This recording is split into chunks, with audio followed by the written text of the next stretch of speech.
दोस्तों, स्वागत है आपके अपने यूट्यूब चैनल लेसेस ट्यूशन में। आज के हम लोग इस वीडियो में बात करेंगे विद्युत धारा के चुंबकीय प्रभाव के बारे में, जो आपका क्लास 10th का फिजिक्स लेसन नंबर 5 चल रहा था। ये है आपका पार्ट 2 वीडियो। पार्ट 1 वीडियो में हम लोग बात कर चुके हैं अति लघु उत्तरीय प्रश्न इसी चैप्टर का। तो चलिए आज शुरुआत करते हैं पार्ट 2 लघु उत्तरीय प्रश्न का। और क्वेश्चन नंबर फर्स्ट है आपका, देख लो, चुंबकीय पदार्थ और अचुंबकीय पदार्थ किसे कहते हैं। ठीक है, देखो यहाँ से क्या है छूट गया है, तो चलिए हम आपको ऐसे ही बता देते हैं। चुंबकीय पदार्थ और अचुंबकीय पदार्थ क्या है, तो चलिए इसका परिभाषा देख लेते हैं। वैसा पदार्थ जिन्हें चुंबक आकर्षित कर सकता है, ठीक करता है, अथवा एक और दूसरा परिभाषा बोल सकते हैं कि वैसा पदार्थ जिन्हें कृत्रिम चुंबक बनाया जा सकता है। वैसा पदार्थ जिससे कृत्रिम चुंबक बनाया जाता है, जिसे कृत्रिम चुंबक बनाया जा सकता है, उसको बोलेंगे चुंबकीय पदार्थ। क्या बोलेंगे? चुंबकीय पदार्थ। जैसे लोहा, कोबाल्ट, निकेल तथा अन्य प्रकार के मिश्र धातुएं। हो गया। चलिए नेक्स्ट यहाँ से बात करेंगे। आपका क्या है? अचुंबकीय पदार्थ है ना। तो अचुंबकीय पदार्थ देख लेते हैं। यहाँ से क्या है आपका अचुंबकीय पदार्थ? वैसा पदार्थ जिन्हें चुंबक आकर्षित नहीं करता है, अर्थात जिन्हें कृत्रिम चुंबक नहीं बनाया जा सकता, उसे क्या बोलेंगे? बहुत बढ़िया, क्या बोलेंगे बाबू? अचुंबकीय पदार्थ बोलेंगे। जैसे में कांच, कागज, प्लास्टिक, पित्तल इत्यादि। हो गया। क्वेश्चन नंबर 2 का जो है, क्वेश्चन नंबर 2 का जो क्वेश्चन है हम आपको पढ़ के बता दे रहे हैं। एक हमसे निवेदन हम आपको से करेंगे क्या, कि जब आप ये वीडियो को देखिएगा तो आप अपने पास किताब जरूर रखिएगा बाबू, ताकि हमको वीडियो को समझाने में या फिर आंसर बताने में कोई दिक्कत ना झेलना पड़े। ठीक है, तो चलिए क्वेश्चन नंबर 2 यहाँ से देख लो। 2 आपका लघु देखो यहाँ पर है। ठीक है, नजर आ गया लघु? देखो, किसी छड़ चुंबक के चारों ओर चुंबकीय क्षेत्र की रेखाएं। तो आंसर हम यहाँ पे देखो क्या है आंसर, आपको आंसर आ रहा होगा कि चित्र नंबर 5.2 और चित्र नंबर बी। क्वेश्चन क्या कर रहा था? किसी छड़ चुंबक के चारों ओर चुंबकीय क्षेत्र रेखाएं खींचिए। तो चलिए हम लोग यहाँ से आंसर को जल्दी सा देख लेते हैं।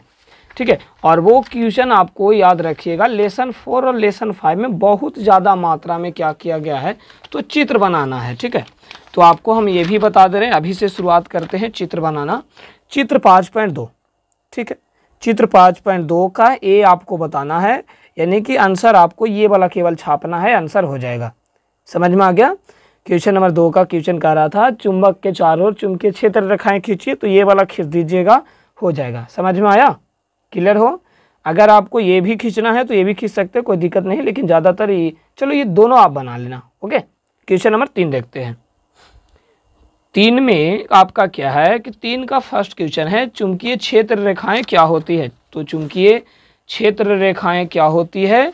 चुंबकीय क्षेत्र रेखाएं किसी चुंबक के चारों ओर का वह क्षेत्र जिसमें उसके बल का संकुचन या आभास किया जाता है तथा वह चुंबक का चुंबकीय क्षेत्र कहलाता है। ओके, और वह रेखाएं जिनके अनुदिश लौह चूर्ण संरेखित होते हैं, वह चुंबकीय क्षेत्र रेखाएं कहलाती है। ठीक है, चलिए यहाँ से समझ लो, ये आपको पिक्चर बना लेनी ये वाला। अब यहाँ तो थोड़ा सा समझो, आपको यहाँ पे क्या बतानी है। इसमें आपको एक चुंबक दिया गया है नॉर्थ पोल और साउथ पोल करके। अब इसके जो बाहर चुंबकीय क्षेत्र यहाँ से आपको उत्पन्न जो हो रहा है चारों तरफ आयताकार रूप में। ठीक है, यहाँ पे अगर किसी पदार्थ को इसके नज़दीक अगर आप रखिएगा तो वह तुरंत क्या कर लेगा? अपनी ओर आकर्षित कर लेगा। अपनी ओर क्या करेगा? आकर्षित कर लेगा। तो यही था आपका क्या, क्वेश्चन नंबर 3 का फर्स्ट आंसर। क्वेश्चन नंबर 2 देखते हैं। प्रमुख गुण। किसका प्रमुख गुण? चुंबकीय क्षेत्र रेखाओं के प्रमुख गुण। तो चलिए हम लोग प्रमुख गुण, यहाँ से हम आपको खाली पेज नंबर बता देते हैं। आपको पेज नंबर ऐसे 97 वहाँ पे लिखा हुआ देखिएगा, आपको कौन सा लिखना है। देखो यहाँ पे ये वाला जो आपका है क्षेत्र रेखाओं के गुण, पहला हो गया, दूसरा हो गया, तीसरा हो गया, चौथा हो गया और 5वां हो गया। तो ये 5 रेखाएं आपको क्या करना, 5 गुण आपको क्या करना है, अपने कॉपी में नोट कर लेना। ठीक है, चलिए क्वेश्चन नंबर नेक्स्ट देखते हैं। क्वेश्चन नंबर नेक्स्ट आपको चौथा नजर आ रहा होगा, चलो यहाँ से देख लो। दो चुंबकीय क्षेत्र रेखाएं एक दूसरे को प्रतिच्छेद करती है क्यों नहीं करती है। ठीक है, तो हम लोग आंसर यहाँ से देख लेते हैं, क्योंकि तो चुंबकीय क्षेत्र रेखाएं के बीच परस्पर प्रतिच्छेद करे तो प्रतिच्छेद करने वाले बिंदु पर चुंबकीय क्षेत्र की दिशाएं होगी जो संभव नहीं है। यहाँ से आपको ये भी आंसर आपको यहाँ से आप लिख सकते हो जो क्वेश्चन नंबर 5 का है, पॉइंट नंबर 5 का, ये भी आप अगर आंसर लिख दीजिएगा तो चलेगा। अब ऐसा क्यों बाबू, क्योंकि जब चुंबकीय क्षेत्र रेखाएं अगर कट जाती है, ठीक है, क्या हो जाती है, कट जाती है, तो आप जो इस प्रकार से डायरेक्शन जो इस प्रकार से सर्किल बनाइएगा वो आपका सर्किल नहीं बन पाएगा, यानी चुंबकीय क्षेत्र रेखाएं आप सही से नहीं खींच पाएंगे। चलिए क्वेश्चन नंबर 5 देखते हैं। 5 देख लो आप, 5 का, ठीक है, हम आपको पहले ही बताए थे कि जब आप बुक सॉल्यूशन देखो, ठीक है, लघुत्तर रेफरेंस, तो आप अपने पास बुक जरूर रखना। ठीक है बाबू, तो क्वेश्चन नंबर 5 है, हम आपको ये आंसर दिया हुआ है। क्वेश्चन नंबर 6 भी आंसर दिया हुआ है। ठीक है, क्वेश्चन नंबर 5 और 6 दोनों का आंसर दिया हुआ है। ठीक है, तो आप वहाँ से जा कर के नोट कर लीजिएगा। चलिए हम क्वेश्चन नंबर 7 का आंसर देखते हैं।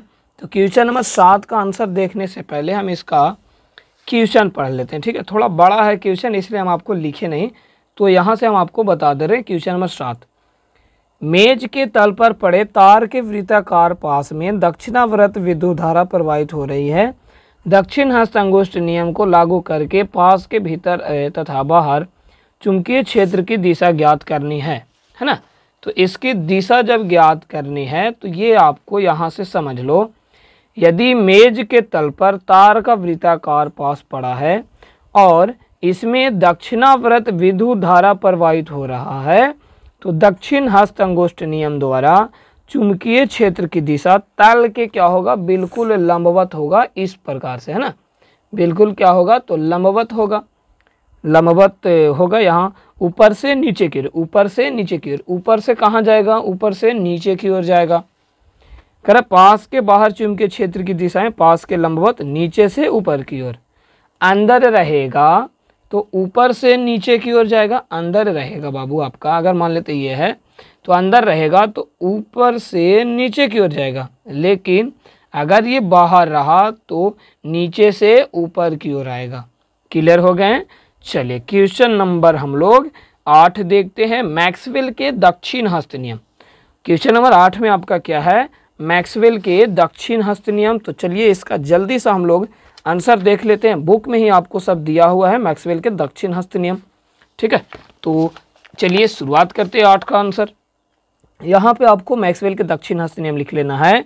यदि धारावाही तार का दायां हाथ की मुट्ठी में इस प्रकार पकड़ा जाए, यहाँ देखो इस प्रकार से पकड़ा हुआ है, ये आपका तार है एकदम सीधे वाला, इस प्रकार पकड़ा जाए कि अंगूठा धारा की दिशा की ओर व्यक्त करता है, संकेत करता है, तथा हाथ की अन्य अंगुलियां चुंबकीय क्षेत्र की दिशा की ओर व्यक्त करता है। तो 8 का ये वाला जो रेड कलर से आपको आंसर दिख रहा है ये लिख लेना है और ये वाला चित्र बना लेनी है। क्लियर। 9 देखो, 9 में आपका क्या है, तो क्वेश्चन नंबर 9 में हम आपको बता देते हैं, बुक आप अपने पास रखिएगा। चलिए क्वेश्चन नंबर 9 देख लो। करे परिनालिका का एक स्वच्छ नामांकित चित्र बनाना है, केवल परिनालिका का। तो यहाँ से आप दोनों आंसर बना सकते हो, परिनालिका का ये भी चित्र बना सकते हो और ये भी चित्र, तो ये दोनों आपको चित्र बना लेनी है, आंसर क्लियर हो जाएगा। ओके, चलिए क्वेश्चन नंबर 10 देखो आप। 10 को हम ऊपर कर देते हैं, दिखाई नहीं देगा आपको। ठीक है, 10 का थोड़ा बड़ा आंसर है और कोशिश करना कि आप लिख सको, क्योंकि ये लघुत्तरीय प्रश्न है बाबू, थोड़ा बड़ा बड़ा जाएगा, कुछ छोटा भी रहेगा, तो उसको से आपको कोई प्रॉब्लम नहीं होनी चाहिए, है ना। बात समझ में आ रही है ना। चलिए क्वेश्चन नंबर 10 देख लो। क्वेश्चन हम आपको यहाँ पे दिखा दे रहे हैं। देखो बाबू 10 क्या है, परिनालिका चुंबक की भांति कैसे कार्य करती है। क्या आप किसी छड़ की सहायता से किसी विद्युत किसी धारावाही परिनालिका के उत्तर ध्रुव तथा दक्षिण ध्रुव का निर्धारण कर सकते हैं क्या। ठीक, हाँ या नहीं। चलिए हम इसका आंसर देख लेते हैं। तो परिनालिका चुंबक की भांति व्यवहार कार्य करती है। ठीक है, इसका एक सिरा उत्तर ध्रुव तथा दूसरा सिरा दक्षिण ध्रुव रहता है। एक सिरा उत्तर ध्रुव रहता है और दूसरा सिरा दक्षिण ध्रुव। देखो एक सिरा उत्तर ध्रुव है, दूसरा सिरा दक्षिण ध्रुव है ना। चलिए नेक्स्ट बात देखते हैं। कर दक्षिण ध्रुव की तरह कार्य करती है। परिनालिका के भीतर चुंबकीय क्षेत्र रेखाएं समांतर होती है, ये एक दूसरे को काटता नहीं है, याद रखना। अब देखो करे बाबू, सरल रेखाओं की भांति होती है। अब इसका में दूसरा क्वेश्चन क्या था, नेक्स्ट वाला क्वेश्चन था कि क्या आप किसी छड़ चुंबक को परिनालिका की भांति कार्य करा सकते हैं, तो करा सकते हैं या नहीं। चलिए हम इसका आंसर देखते हैं। तो कह रहा है किसी छड़ चुंबक की सहायता से किसी विद्युत धारावाही परिनालिका के दोनों ओर को निर्धारण किया जा सकता है। छड़ चुंबक के उत्तरी ध्रुव को परिनालिका के एक सिरे के निकट लाए तथा दोनों सिरों के बीच आकर्षण हो तो परिनालिका का वही सिरा दक्षिण ध्रुव हो जाता है। जिधर आकर्षण होगा उधर दक्षिण ध्रुव बन जाता है, तो परिनालिका वह सिरा दक्षिण ध्रुव होगा। यदि उनमें दोनों प्रतिकर्षण हो तो क्या कहलाएगा, वो उत्तर ध्रुव कहलाएगा। यहाँ पे आपको एक पिक्चर बता देते हैं, यहाँ से समझना। देखो ये जो आपको विद्युत चुंबक नजर आ रहा है, यहाँ से एक कोई छड़ लिया गया एस और एन। अगर यहाँ से ये आकर्षण किसी वस्तु को करता है तो उसको दक्षिण ध्रुव, इधर से अगर कोई वस्तु को विकर्षण करता है, हटाता है, तो उसको बोलेंगे गुड उत्तर ध्रुव, है ना। चलिए क्वेश्चन नंबर 11 देखते हैं हम लोग। क्वेश्चन नंबर 11 आप देख लो, विद्युत चुंबक और अस्थायी चुंबक में अंतर बताना है। तो आंसर लिखे हैं निम्नलिखित है, 2 पार्ट में बांट करके। अंतर लिखना बहुत आसान है, एक को याद करो, दूसरा के हाँ नहीं में बदल देना, ठीक है। तो विद्युत चुंबक या अस्थायी चुंबक है। देखो अस्थायी है तो ये क्या होगा, आसानी से चुंबकत्व हो जाता है, जिसे आसानी से चुंबकत्व समाप्त हो सकता है। देखो 20 का आंसर क्या है आपका, देख लो, देख लिया क्या। यह अस्थायी चुंबक है जिसे आसानी से चुंबकत्व समाप्त हो सकता है, इसे आसानी से चुंबकत्व समाप्त नहीं किया जा सकता। एगो में समाप्त करेंगे तो एगो में नहीं करेंगे, एगो में होगा तो एगो में नहीं होगा, एक में पाया जाता है तो दूसरा में नहीं पाया जाता है। सिंपल है आंसर, बहुत अंतर याद करना आसान हो जाता है। दूसरा देखो, इसकी शक्ति बदली जा सकती है। अब देखो इसकी शक्ति बदली जा सकती है लेकिन इसकी शक्ति बदली नहीं जा सकती, अर्थात इसकी शक्ति क्या होती है, निश्चित होती है, इसका शक्ति अनिश्चित होती है ना। चलिए इसका ध्रुवीय बदली, इसका जो ध्रुव होता है नॉर्थ को साउथ, साउथ को नॉर्थ बदल सकते हैं, लेकिन ये परमानेंट होती है, इसको हम बदल नहीं सकते। चौथा, यह प्राय अधिक शक्तिशाली होता है तो यह प्राय कमजोर होगा। ये जब एगो मजबूत है तो एगो कमजोर होगा ना ननका। चलो आगे देखो, सेम हम आपको ये आपको क्वेश्चन जो आपको नजर आ रहा है विद्युत बल और चुंबकीय बल, ये आपको लघु में नहीं था लेकिन कोशिश किया इसको, चलिए जोड़ देते हैं, इसी चैप्टर से आपका रिलेटेड था। तो देख लो ये आपका क्या है, विद्युत बल और चुंबकीय बल में अंतर। तो विद्युत क्षेत्र के कारण आवेशित पर लगने वाला बल है विद्युत बल, ये चुंबकित। अब आपको ऐसी समझ में आ रहा है, विद्युत बल है तो विद्युत के कारण लगेगा, चुंबकीय बल है तो चुंबक के कारण। चुंबकीय क्षेत्र के कारण आवेशित पर लगने वाले कण, आवेशित कण पर लगने वाला बल है। विद्युत में देखो यह हमेशा क्षेत्र के अनुदिश रहता है, यह हमेशा क्षेत्र के लंबवत रहता है। अनुदिश इधर उधर रहता है, ये सीधे एकदम लंबवत रहेगा 90 डिग्री पर। इसका मान आवेशित कण पर वेग पर निर्धारण नहीं करता है। और सेम हम चुंबकीय में लिखेंगे, इसका मान आवेशित कण के वेग पर निर्भर करता है, एक पर नहीं करता लेकिन दूसरा पर करता है। इसके द्वारा आवेशित कण पर कार्य किया जाता है, तो इसके द्वारा आवेशित कण पर कार्य नहीं किया जाता। किसके द्वारा, विद्युत चुंबकीय बल के द्वारा। चलिए क्वेश्चन नंबर हम लोग 12 देख लेते हैं बाबू। देखो 12 आ गया। विद्युत चुंबक में नर्म लोहा का इस्तेमाल क्यों किया जाता है। विद्युत चुंबक में नर्म लोहा क्रोड का इस्तेमाल इसलिए होता है क्योंकि विद्युत चुंबक में यानी कि चुंबक में मजबूत और सघन चुंबकीय क्षेत्र बना सके और करंट प्रवाहित हो सके। साथ ही क्रोड के कारण विद्युत चुंबकीय एक अस्थायी चुंबक के रूप में क्या करता है ननका, तो कार्य करता है। और आपको ये वाला चित्र बना लेनी है। कौन वाला चित्र, देखो ये वाला 5.10 वाला क्या करनी है, चित्र को बना लेनी है। क्वेश्चन नंबर हम लोग 13 देखते हैं, 13 देखते हैं। क्वेश्चन नंबर 13 है आपका, फ्लेमिंग का वाम हस्त नियम लिखिए या फिर समझाइए, अथवा आपको दिया हुआ है दूसरा क्वेश्चन इसी में कि यदि चुंबकीय क्षेत्र धारावाही चालक के लंबवत हो तो चालक पर लगे हुए बल को दिशा कैसे प्राप्त कर सकते हैं। ठीक है, तो चलिए हम लोग देख लेते हैं फ्लेमिंग का वाम हस्त नियम किसे कहते हैं। यहाँ पे वाम हस्त नियम को देखने से लिए आपको ये वाला चित्र बनाना है, 5.12 वाला ठीक है, बना लीजिएगा। और ये हम आपको आंसर बता दे रहे हैं, देखो फ्लेमिंग का वाम हस्त नियम नज़र आया। चलिए अब रेड कलर से जो आपको दिया हुआ है यहाँ पर ये बता देते हैं। रेड कलर से आपका कौन सा दिया हुआ है, देखो रेड कलर में आपका है यहाँ पे आंसर आपको नज़र आ रहा है क्या, देखो यदि हम अपने बाएं हाथ की 3 अंगुलियाँ, कौन कौन सी अंगुलियाँ होगा, चलो यहाँ कैमरा ठीक नहीं आ रहा है, चलो ये आप आ गया। चलिए देखो 3 अंगुलियाँ मध्यमा, तर्जनी तथा अंगूठे को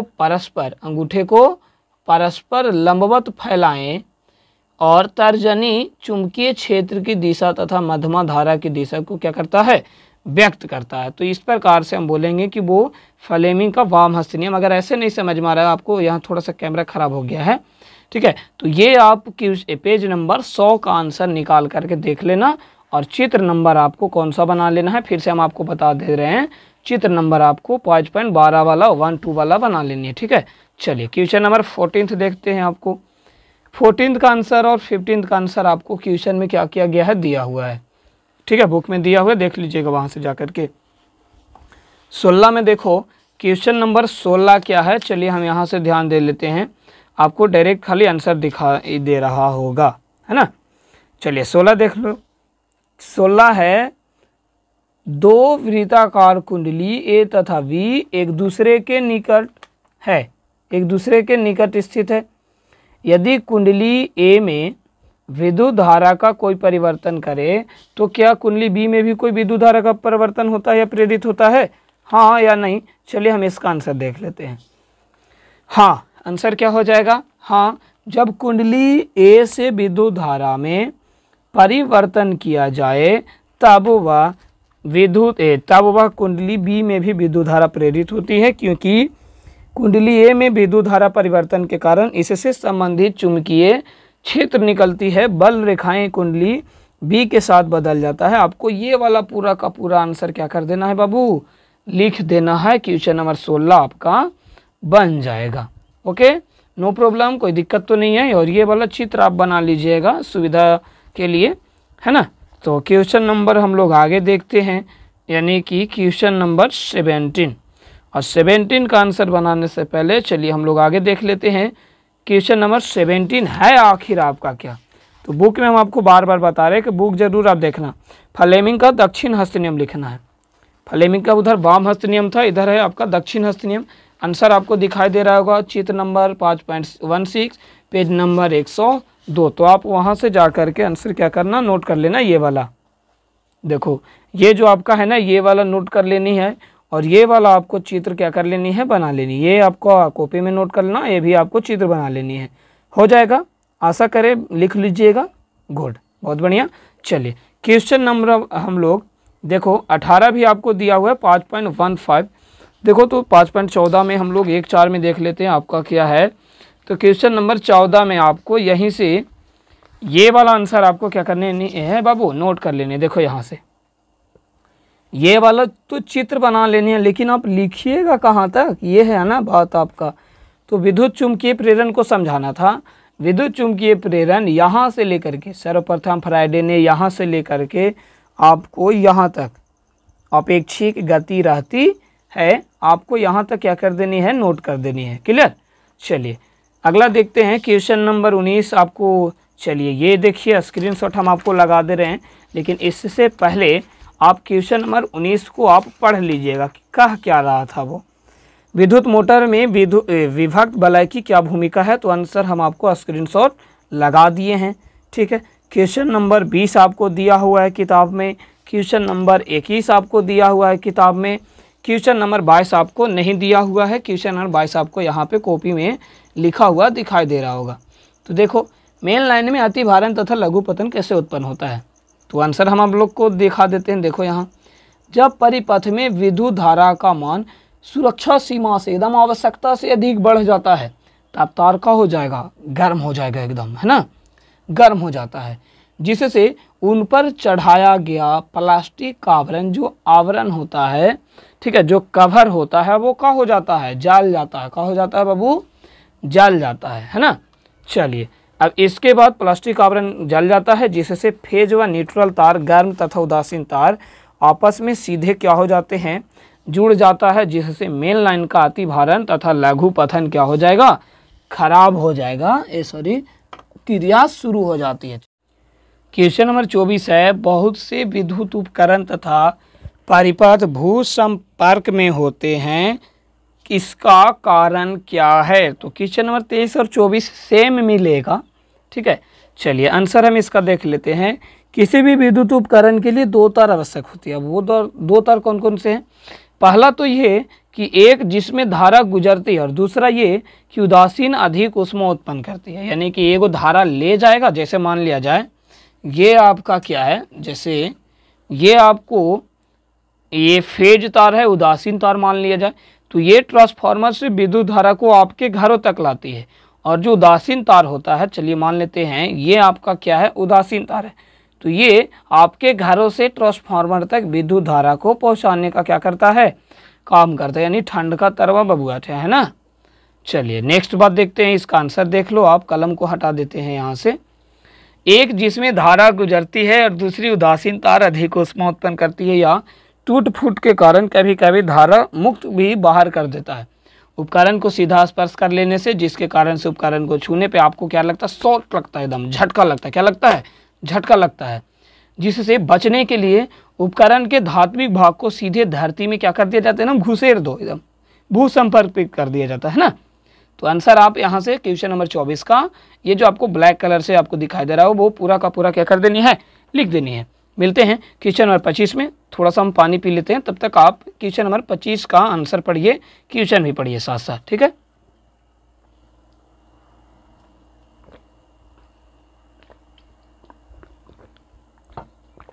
चलिए देखो, घरों की वायरिंग में दो भिन्न एम्पियर के परिपथों का प्रयोग क्यों किया जाता है। दो भिन्न एम्पियर, एक 15 वाला और एक 5 वाला। देख लो, हम लोग पढ़ लेते हैं आंसर इसका, कोई भारी बात तो नहीं है। क्योंकि घरों में दो तरह के विद्युत धारा वाले युक्तियों का प्रयोग किया जाता है ना। यहाँ पे घरों की वायरिंग में दो भिन्न एम्पियर के परिपथों का उपयोग क्यों, क्योंकि घरों में दो तरह के विद्युत धारा का उपयोग किया जाता है। पहला तो ये, एक जो 5 एम्पियर तक की विद्युत धारा को ग्रहण करती है, जैसे में बल्ब हो गया, पंखा हो गया, रेडियो हो गया, टीवी हो गया, ये सब क्या ग्रहण करता है, तो 5 एम्पियर वाला धारा। जैसे आप कभी सुने होंगे कि वो बगलवा वाला जो घर है ना, वो कूलर यूज करता है, ठीक है, हीटर यूज करता है, तो सबसे ज़्यादा वो कहीं बिजली खाएगा। तो ये सही बात है बाबू, क्योंकि हम लोग अगर मान लेते आप खाली बल्ब और पंखा चलेगी तो 5 एम्पियर के धारा ना खर्चा होगा, लेकिन ये पगला जो घरवा के बगलवा में आदमी है आपका, वो 15 एम्पियर के धारा यूज कर रहा है ना। तो दूसरा जो 15 एम्पियर तक की धारा विद्युत धारा को ग्रहण करती है, जैसे iron, heater, fridge, cooler, refrigerator, washing machine आदि, ठीक है, जिसके कारण से ये 15 एम्पियर का धारा। तबीयत थोड़ा डाउन चल रहा है, इसलिए हम आपको थोड़ा सा रुक रुक के बताने के लिए कोशिश कर रहे हैं, लेकिन ये हम आपको कोशिश कर रहे हैं कि आपको कोई भी टॉपिक छूटे नहीं, ठीक है। तो चलिए आगे बढ़ते हैं। अतः यही कारण से, अब आपको डॉट डॉट का मतलब समझ में आ रहा था, यही कारण से क्या करना है, क्वेश्चन उतार देना। अतः यही कारण से क्वेश्चन उतार दीजिए। अतः यही कारण से घरों की वायरिंग में दो भिन्न एम्पियर, 15 एम्पियर तथा 5 एम्पियर वाले परिपथ का उपयोग किया जाता है। क्यों छोड़ दो, बाकी लिख दो, क्यों ये किया जाता है। क्वेश्चन नंबर हम लोग 26 देखते हैं। 26 देखो आप, घरों में विद्युत परिपथ में विद्युत उपकरण को समांतर क्रम में ही क्यों जोड़ा जाता है। हाँ, समांतर क्रम में ही क्यों जोड़ा जाता है, तो समझिएगा, क्योंकि समांतर क्रम में जोड़ने से सभी उपकरण को वोल्टता यानी कि वोल्टेज एक समान बनी रहती है, तथा इस संयोजन वायरिंग से यह मुख्य लाभ यह है कि परिपथ का स्विच बंद करे या खराब हो जाए। तो क्वेश्चन नंबर 27 है, विद्युत परिपथों को अति भारण तथा लघु पतन से कैसे सुरक्षित किया जा सकता है। तो चलिए हम यहाँ पे आंसर आपको बता देते हैं। इससे बचने के लिए, सॉरी 2 बार बचने लिखा गया है, तो इससे बचने के लिए चलो एगो काट देते हैं।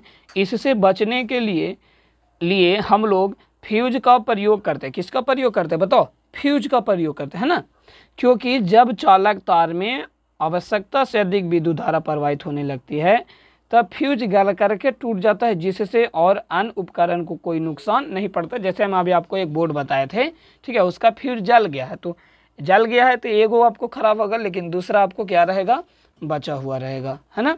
चलिए तो ये आप पूरा का पूरा आंसर लिख देना, 27 का क्वेश्चन नंबर क्लियर हो जाएगा। चलिए 28 क्वेश्चन नंबर देखते हैं, विद्युत मिस्त्री। 28 क्या है आपका, देखो, विद्युत मिस्त्री विद्युत परिपथ पर कार्य करते समय रबर के जूते या दस्ताने क्यों पहनते हैं। आंसर देखो, विद्युत के परिपथ में किसी भाग को सुधारने के लिए रबर के दस्ताने या जूते का प्रयोग करने से तथा सूखी लकड़ी का तार पर खड़ा होने से, जिससे होकर कार्य करने से झटका नहीं लगता, क्योंकि रबर तथा लकड़ी जो है विद्युत का क्या है, कुचालक है। आंसर लिख देनी। चलिए एक एग्जाम्पल के थ्रू बताते हैं। मान लिया जाए आपको घर मैरिज हो रहा है, ठीक है, और जो आपको वो आते हैं, क्या उसको बोलते हैं, ऑपरेटर लोग, यानी कि जो बिजली उजली जनरेटर लेकर के जो आपके घर में आते हैं। अगर मान लिया जाए आपको देवता घर में आपको कुछ बल्ब उल्ब का लगाना है, पंखा लगाना है, तो आप अगर उनको कहिएगा ना कि चलो चप्पल खोल के जाओ, तो वो बेचारा नहीं मानता है। आप कहिएगा उसका गलती है क्या, तो उसका गलती नहीं है और नहीं आपका गलती है। वो अपना सेफ्टी लेकर के चलता है, ताकि हमको अगर बिजली का झटका मारे भी तो कोई नुकसान नहीं पहुँचे, ठीक है। इसलिए चप्पल पहनता है, जूता पहने रहता है, ग्लव्स लिए रहता है ना बाबू। तो चलिए क्वेश्चन नंबर 29 देखते हैं। 29 देख लो आप। अच्छा 28 का आंसर लिख लेगा ना, ये जो आपको पूरा का पूरा ब्लैक कलर से आंसर है ये लिख लेना, ठीक है। देख लो आप, लिख लीजिएगा, वीडियो को पॉज कीजिए और लिखिए आंसर और नेक्स्ट बढ़िए। नेक्स्ट 29 है। अब कहिएगा इतना लिखे में तो बहुत ज़्यादा समय लग जाएगा, तो आप सोचो कि हम आपको बताने में बहुत ज़्यादा भी समय हम भी आपको दिए हैं, तो आप जब पढ़िए, हम आपके लिए जब मेहनत कर रहे हैं, तो आपको एग्जाम देनी, आपको तो और ज़्यादा मेहनत करना है ना। चलिए देखो, विद्युत परिपथों तथा साधित्रों के समान उपयोग होने वाले 2 सुरक्षा उपाय का नाम बताइए। तो पहला, भू संपर्क तार, पृथ्वी के अंदर तार में आपको क्या कर देनी है, तार को अंदर गाड़ देनी है, तथा दूसरा विद्युत फ्यूज का क्या करना है, प्रयोग करना है। क्वेश्चन नंबर 30 का आंसर आपको दिया हुआ है, क्वेश्चन नंबर 30 का आंसर दिया हुआ है, और 31 का आंसर हम लोग देख लेते हैं।